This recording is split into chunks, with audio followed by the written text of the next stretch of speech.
Mo ti lóyún o Kasala. O ti lóyún? Mo ti lóyún. Ibo ló ti rí? Ìwọ náà ni irú question ọ̀nà béèrè lọ́rùn pé ta ló fún mi lóyún. Kò ń ṣe mi láyé kò lè ṣẹlẹ̀. Láyé kò lè ṣẹlẹ̀. Kí Wọ́n ló ń jẹ́ ló fún mi bẹ́ẹ̀? lóyún sẹ́ẹ̀. Ó ní kò lè ṣẹlẹ̀. Ibo ló ti rí kó sọ fún mi. Ṣóyún fò mọ́yàn ni. Pé lè sọ máa sọ̀tì dọ̀dọ̀ ẹni.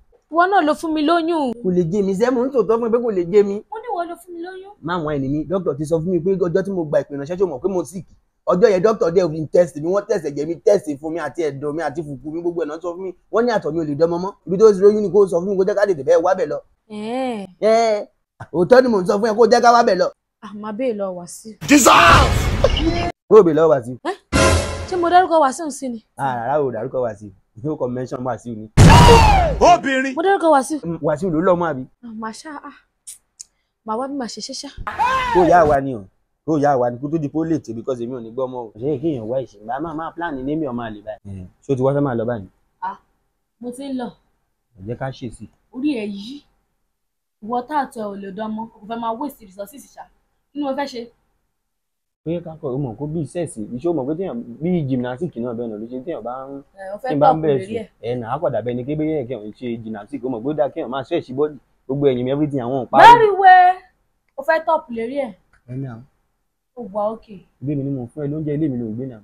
Ilé wo? Ilé mi ṣe bí abẹ́ òrùlé mi. Òun ṣe bó di náà sí kí ṣe wọ́n ló lọ́mọ. Ẹ ṣe bí wọn náà sọ pé Wàsíù ló lọ́mọ ìfún. No, mo sọ ni. Ókè kò fẹ́ lọ béèrè question Mo kàn fẹ́ béèrè question ni. lọ́wọ́ Wàsíù. Bẹ́ẹ̀ ni.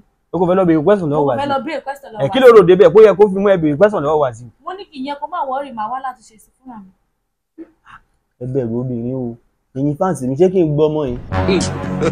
Ẹ̀yin fáǹsì mi ṣé kí n gba ọmọ yìí? Ṣé kí n gba oyún yìí? Ṣé n gba oyún ẹ jẹ́ kí n rí ní comment section tó bá yẹ kí n gbà. Obìnrin. Ibi báyìí ni ká máa gbé wọn sí. Ìwọ tó bá ti gbé obìnrin lórí ayé ẹ ti bàjẹ́ finally. Wọ́n pa ẹ wọ́n aṣojú wọn mẹ́rẹ̀.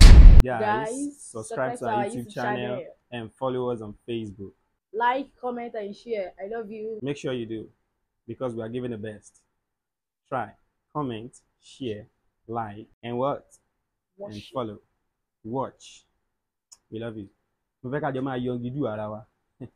Agbára tó máa gba fáǹsì mi lọ́wọ́ mi bíi Keta Ife, ọ̀run kó bàjẹ́. Àmín. Gbogbo agbára tó máa gba yangidu mi lọ́wọ́ mi ọ̀run kó bàjẹ́. Àmín. Ẹ̀ẹ̀kan tí yangidu mi á ṣe tí màá fi bàjà lọ́ọ́ má jò ṣẹlẹ̀ láàrin wa. Àmín. Ó rí bẹ́ẹ̀ ó ṣe bẹ́ẹ̀. We love you guys.